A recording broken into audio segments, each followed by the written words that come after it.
se esta rua fosse minha? Um projeto do Centro de Documentação de Ilhavo, da Câmara Municipal, dedicado aos estudos topónimos do município. Um projeto feito por todos e para todos. No programa de hoje, vamos partilhar as memórias de Maria Júlia Labrincha e de José Pequeno, que nos vão falar sobre a Rua da Mota, localizada na Gafanha de Aquém, freguesia de São Salvador.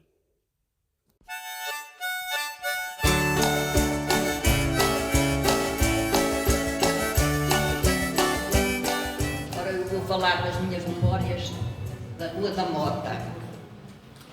Em 1810, quando as companhias da Arte Chápia se mudaram da Costa Velha, que era São Jacinto, para a Costa Nova, houve a necessidade de fazer um cais na Gafanha da Encarnação, para transporte de peixe e das pessoas que iam de Ilhavo para a Costa Nova e vice-versa.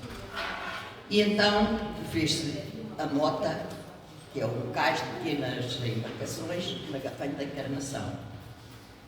E depois também houve a necessidade de fazer uma estrada de saio. Quando chovia era só lavacheiras. A estrada era a Estrada da Mota. A estrada ligava Ilhavo à Gafanha da Encarnação. E foi então onde eu nasci, onde eu cresci. Essa rua tem uma capela, onde eu fiz a primeira comunhão, onde eu me casei.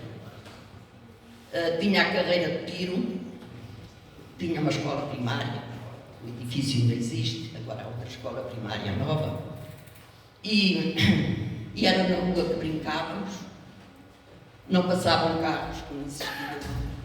Tínhamos de ter cuidado, era com as bicicletas, que também não eram bonitas, e com os carros depois, para não sermos atropelados.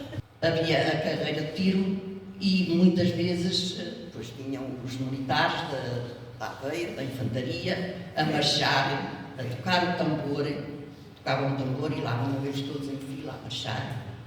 E aquilo era uma festa para os miúdos. Às vezes eu ainda estava na cama e saltava a correr para ver os militares. E eu tinha muita pena dos que iam atrás, coitadinhos, que não estavam habituados a andar calçados e depois tinham que andar com aquelas botas e eles, coitadinhos, não se atreviam, ficavam para trás, sofriam muito. E nesses dias também ia um caminhão levar a comida aos militares, almoço, e as sobras era para as pessoas que iam com os tachinhos, com as tigelas, buscar comida. Os militares davam para essas pessoas pobres. Também havia a cavalaria, muitas vezes ia para a carreira de tiro, os cavalos muito lindos, aquilo era um espetáculo, nós tinha medo dos cavalos, mas ficávamos no passeio e cavalos muito bonitos, umas vezes a trote, às vezes a galope. E nesses dias estavam sempre duas senhoras, penso que vinham da Aveiro, com cestos, 2 cestos, com alfarrobas, que era para os militares comprarem e darem aos cavalos. Para os garotos, e eu inclusivamente, era uma festa, porque aquilo para nós era uma delícia. Com um cruzado, comprávamos uma cheia de alfarrobas e comíamos nós e comiam os cavalos. E também havia os dias em que os militares vinham em sidecar, aí é que ficávamos extasiados. Ai, quem nos dera dar uma voltinha ali ao lado, no motor, era uma festa. De verão, iam então muitas pessoas de Ilhavo, de manhã, com os farnés, para passarem dia na Costa Nova. Levavam os farnés à cabeça, os miúdos atrás, agarrados às mães, e lá a pé iam para a Mota, para a Gafanha, para irem passar dia na Costa Nova. E à tarde regressavam. Os rapazes é que iam de bicicleta e aproveitavam para dar boleia às raparigas que iam sentadas no quadro. Outra memória que eu tenho era os funerais que vinham da Gafanha da Encarnação e da Gafanha do Carmo a pé para Ilhavo. Mas vinham desorganizados até ao princípio da Gafanha de Aquém. Vinham pela mata e só ao princípio da Gafanha de Aquém é que se organizavam. caixão era transportado por pessoas. E então vinham também as senhoras que faziam parte da funerária, com safates à cabeça, com as coroas, que eram flores artificiais, roxas, e então só quando o cortejo se organizava é que as coroas passavam para os familiares do defunto. E então, quando passava o defunto, nós íamos à porta ver e passávamos para o defunto. Era a obrigação que tínhamos de rezar pelo defunto.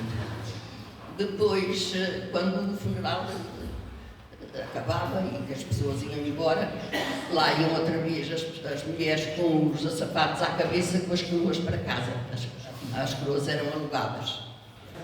Nesse dia era uma festa para os miúdos, porque os homens depois iam a pé, mas levavam as bicicletas para depois no regresso iam de bicicleta. E então os garotos traziam as bicicletas até ao cemitério e depois os donos das bicicletas pegavam nelas e iam embora. Mas os garotos no caminho da encarnação até ao cemitério era uma festa, aquilo era uma tarde inteira de bicicleta na mão.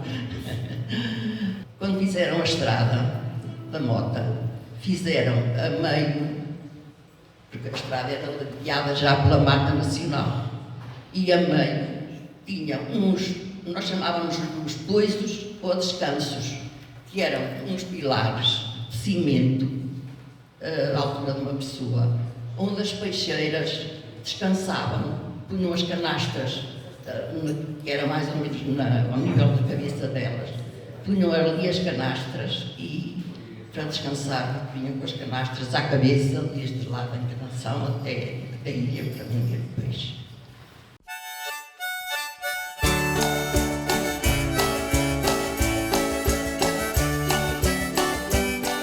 Havia uma loja, havia um café também, que era o café de Tia Aurélio, e havia aí o matador, no lado norte da ponte. Na carreira de tiro, você ia para lá? Íamos às balas, para tirar o chumbo das balas, para vender. Havia um sucateiro, vinha de bicicleta, vinha de mês a mês, uma coisa assim, vinha fazer a ronda ali, a gafanha, e comprava o chumbo. Nós derretíamos as balas, numa frigideira velha, aquecíamos ao lume a lenha, e com a tanás extraíamos o chumbo todo dentro das balas. E depois derretíamos um monte delas e fazíamos placas. Essa frigideira, depois ao arrefecer o chumbo, eram placas que a gente vendia ao quilo. Ele comprava aquilo ao quilo, dava para a gente comprar ratoeiras para os pássaros e comprar as gulodices. E eles iam para lá a tropas, foi na altura do ultramar também. A carreira de tiro, para lá dar fogo, e nós conhecíamos os toques do corneteiro quando iam iniciar o fogo e quando terminavam de dar fogo. Muitas vezes já nós estávamos do lado da quinta de Fonseca Dias, que era a quinta enorme, corria a par com a carreira de tiro, e até para lá da Boa Vista. Era uma quinta enorme que semeava-se ali muita batata. Quando era a época da batata, eram caminhões e caminhões de batata que saíam dali. E essa quinta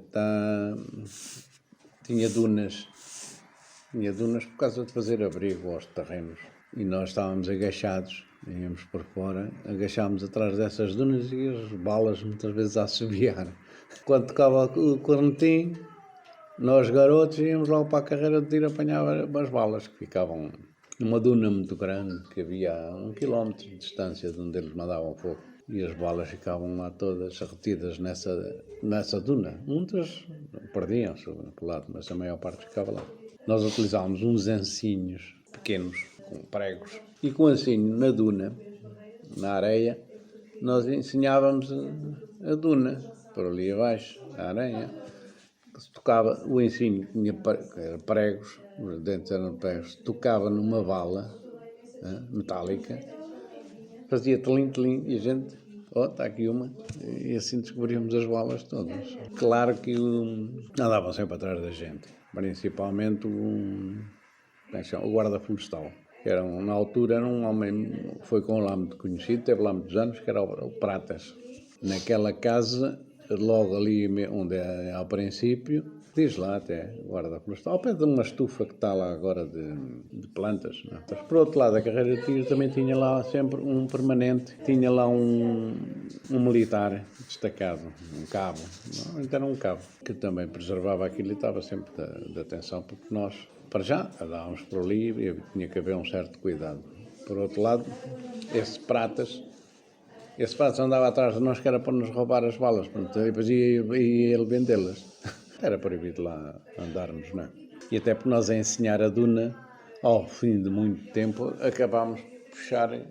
A duna era enorme, mas ia arriando a areia cá para baixo e é evidente que eles não queriam isso. E nos intervalos, tínhamos sempre as ratoeiras armadas nas terras, as terras do milho, acabar de apanhar o milho, nos pinhais também, aos pardais, não é? Isso não era para estar lá alto com as ratoeiras, a gente depois ia colhê-las e tinham pássaros, colhíamos pássaros, não é? E eram assim os nossos jogos, os nossos passatempos. Estourávamos bombas, e naquele tempo era permitido, as bombas, bichas, chamavam-lhe bichas, havia bichas de estalo, chamavam-lhe bichas de estalo, eram bombitas, que eram vendidas na loja, a venda era livre, não sei se tinha controle ou não, que é certo é que a gente comprava, não é? Aquilo era a tostão cada um. E andávamos todos contentes por lá a arrebentá-las, por tudo quanto era sítio, não é? Havia umas de rabiar que pareciam uns foguetões. Essas a gente até costumávamos atirá-las para o pé, para as pernas das garotas. Elas ficavam cheias de medo e fugiam. Também tentávamos apanhar as bombas dos foguetes, que havia bombas sempre que nos estouravam, e depois nós rebentávamos, era a pólvora. Improvisávamos nós as bombas.